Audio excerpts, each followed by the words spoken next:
And we have returned. You're listening to CSC Talk Radio. This is Beth Ann. We're visiting with Tom DeWeese. He's done a lot of research and a lot of study and a lot of reading to get to the agenda of their Agenda 21. And the word sustainable, we've talked before, they've created a new language, and we keep hearing that. New languages, new words that mean something else. You think sustainable should be a good word. But when you see it, in some of these documents, you need to raise an eyebrow and beware. And so I'm going to kind of let you take back over where you were when we went into that break. Sorry, I don't mean to be so long-winded on That's okay. No, that's okay. A little passion there, Passion is good. We need people of passion, patriots with passion. And I think we're starting to build some with some other folks. But what I was going to say was the environmentalists on this whole sustainable beef roundtable and so forth are what they're saying is that if we could take the cattle off the grazing lands and use that to grow wheat and soy, that we could feed so many more people. That's the first of all, with sustainable development, everything is based on a crisis. We have a crisis. We have to do this. Oh yes. And environmental crisis. Well, the truth of the matter is, what I was starting to say was, if these environmentalists, these self-proclaimed experts on the land, if what I like to say is, if they'd come out of their high-rises in New York City and actually touch the ground, they might know something about the environment. No, they wouldn't. What they don't seem to understand is that most of the grazing land where the cattle are cannot be converted to raise wheat and soy. And the fact is, the cattle actually help improve the land by being there. It's been proven that they do. So they don't get this. And and that was I don't mean to interrupt you, but that was what took place back there with the Bundys, taking the Bundys off to save this little turtle. But the turtle can't sustain life without the little piles that the cows leave. And so so they had to get the cattle off to preserve the turtle, but the turtles can't survive without the cattle. Yeah. All this is an excuse for, as I said, I've been working on this for 30 years. Mm-hmm. And, you see reasonable people saying, well, okay, maybe these guys have a point. Let's talk to them. Let's sit at the table. And, they talk about a compromise. And the environmentalists will say, well, just give us 10%. And, okay, sure, we'll do that. Now they come back, well, we need another 10%. We need another 20. We need another. Pretty soon they've got 95%. Now it's get rid of you. You have to understand what their goal is. They have stated it over and over again. You have people like Dave Foreman, who created Earth First, and the Wildlands Project. This is what all this is built on. What they are implementing is the Wildlands Project. Dave Foreman said, our vision is simple. We live for the day when grizzlies in Chihuahua have an unbroken connection to grizzlies in Alaska, when gray wolf populations are continuous from New Mexico to Greenland. What they mean is, we are going to take back the rural areas. We're going to run people off who live there and let it go back to the way it was before Christopher Columbus was here. Well, that's your compromise. There's no room for the cattlemen. There's no room for the farmers and the ranchers. There's no room for the people who grow our food. But this is their goal, and step by step they keep using this. We've got this emergency. The only emergency we have is left over from their programs and what they have done, because they are systematically working to destroy the earth, not the stewards of the land, who are the farmers, the ranchers, the people who have to live off of it.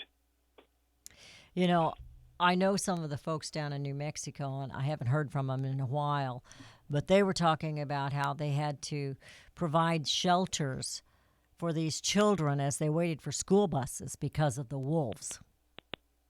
Mm-hmm. The overpopulation of the wolves. And they've got, guards, and they've got fences around the schoolyards to keep the wolves out from taking the children.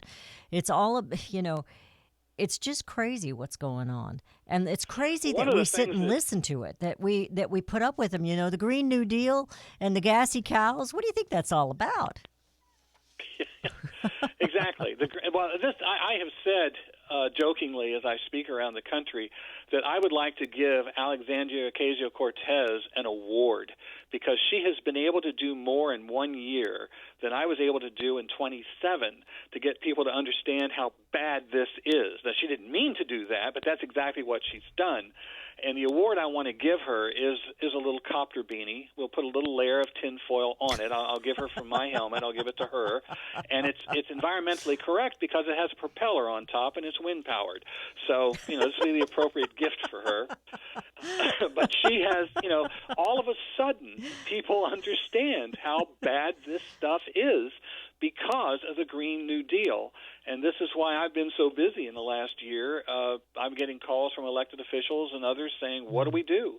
And so that has helped us. I'm going to be visiting with a senator from Colorado. And, of course, that's going back to the energy realm where they're trying to legislate our natural resources away, so we can bring those all in from China instead of using our own here. And we're going to be talking about what they're doing there. But, when I'm sure you saw this, when AOC did her little rant on Rural America against the Electoral College, and she's going through this barren land, so to speak. And she's, oh, yeah, look at all the voters here. This is such a waste of they hate rural America, Tom. They hate what's actually feeding them. If it wasn't for rural America, the rest of them wouldn't be eating. The reason they hate rural America is because rural Americans are independent. And we have rural property. Americans can live without them. You can raise, people in the rural areas can raise their own food. They can, keep their houses warm. They can, do everything that all these folks living in the high-rises in the city can't do. And that is a threat to those who are trying to control us. And I know this is where we get into them awarding me tinfoil hats and so forth by saying this. We started saying in the beginning the purpose here is to herd the people off of the rural lands into the cities. And they would say, "Oh, come on, how can you do that?" Well, the answer is you make it impossible to live there. Now what do you do? If you look at a map, if you go into the records and look at what they consider to be a true sustainable community, what they mean by that is that you put these urban growth boundaries around the city, and there's no growth outside of that, and you put a line around the city where you have basically the city garden. And the city is to create everything that it uses. There'll be no trucks to truck things in, and you're totally self-sufficient. That's what they mean by sustainable. And so this is their vision of how we're supposed to live.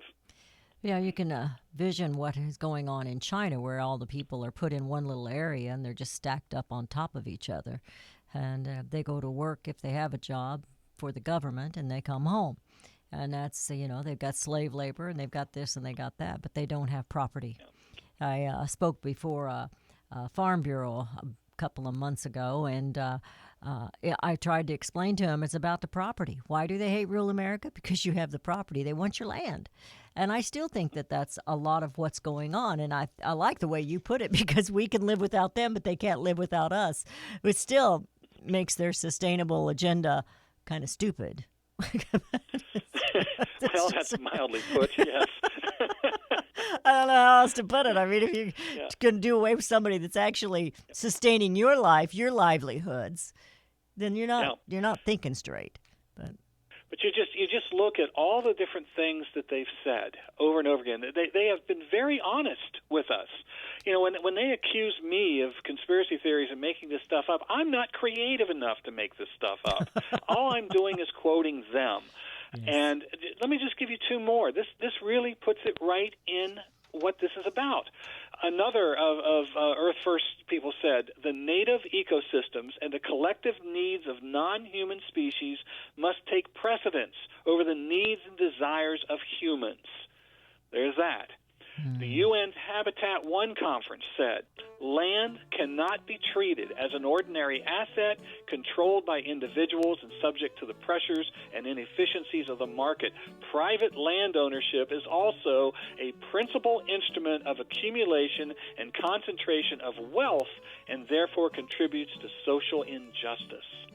I love that, social injustice. All right. Yeah. I hear music. We're heading into another break. I love the quotes. I have another one here that you had from Christina Stewart that I'd like you to share when we come back, because I am a non-believer, and her quote actually substantiates that. You're listening to CSC Talk Radio. This is Beth Ann. We're visiting today with Tom DeWeese, and we're talking about the agenda against you, the people, especially rural America. And we will be right back.